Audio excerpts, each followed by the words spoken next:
দেখতে একদম সাধারণ এক বট গাছ, কিন্তু কেউ জানে না এই গাছটা কত গল্প নিজের ভিতরে লুকিয়ে রেখেছে।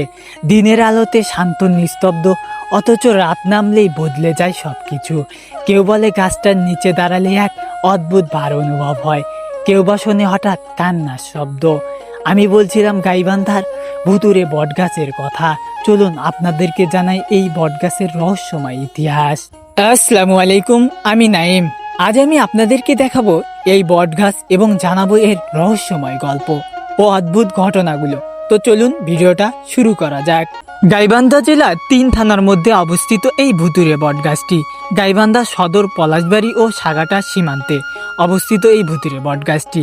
তাছাড়াও তালুক জামিরা চিকার মোড়ে অবস্থিত এই ভুতুরে বটগাছটি। দেখতে একদম সাধারণ এক বটগাছ, কিন্তু কেউ জানে না এই গাছটার কত গল্প নিজের ভিতরে লুকিয়ে রেখেছে। দিনের আলোতে শান্ত নিস্তব্ধ, অথচ রাত নামলেই বদলে যায় সবকিছু। কেউ বলে গাছটার নিচে দাঁড়ালেই এক অদ্ভুত ভার অনুভব হয়, কেউ বা শোনে হঠাৎ রাতে কান্নার শব্দ, যা বাতাসের ফিসফিসের সঙ্গে মিশে মনে হয় কেউ এখানে কাঁদছে। এলাকার কিছু মানুষের মুখ থেকে শোনা যায়, যদি কেউ এই বটগাছের ডাল কেটে ফেলে রাতের ঘুমে অদ্ভুত স্বপ্ন দেখা দেয়।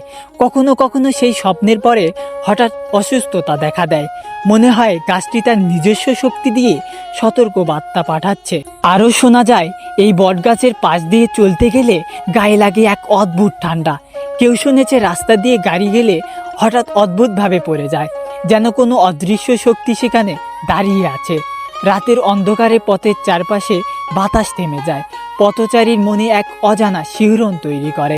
দিনের বেলা কিছু লোক আসে এই বটগাছের কাছে, কিন্তু রাতের বেলা কেউ এখানে আসার সাহস পায় না। গাছের ছায়া, হাওয়া আর নীরবতা একত্রিত হয়ে রাতকে রহস্যময় করে তোলে। গাছটির আশেপাশে এখনো হিন্দু সম্প্রদায়ের লোকেরা পূজা করে।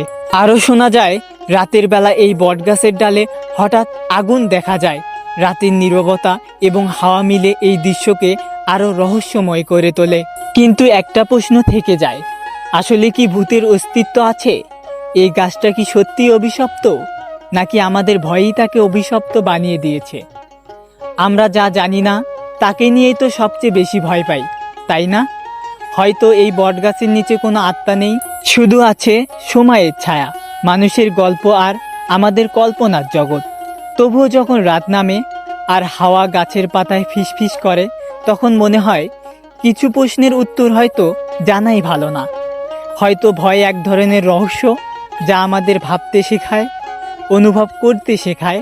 অবশ্যই কমেন্টে আপনার মন্তব্য জানাবেন। এই ছিল গাইবান্ধার রহস্যময় বটগাছ নিয়ে ভিডিওটি যদি আপনার ভালো লেগে থাকে লাইক, কমেন্ট এবং শেয়ার করতে ভুলবেন না। আমার ফেসবুক পেজ ফলো করতে ভুলবেন না। আর ইউটিউব থেকে দেখে থাকলে চ্যানেলটিকে সাবস্ক্রাইব করুন। আশা করি আবারও দেখা হবে নতুন কোনো অভিজ্ঞতা নিয়ে। সে পর্যন্ত আপনারা ভালো থাকবেন, সুস্থ থাকবেন। আল্লাহ হাফেজ।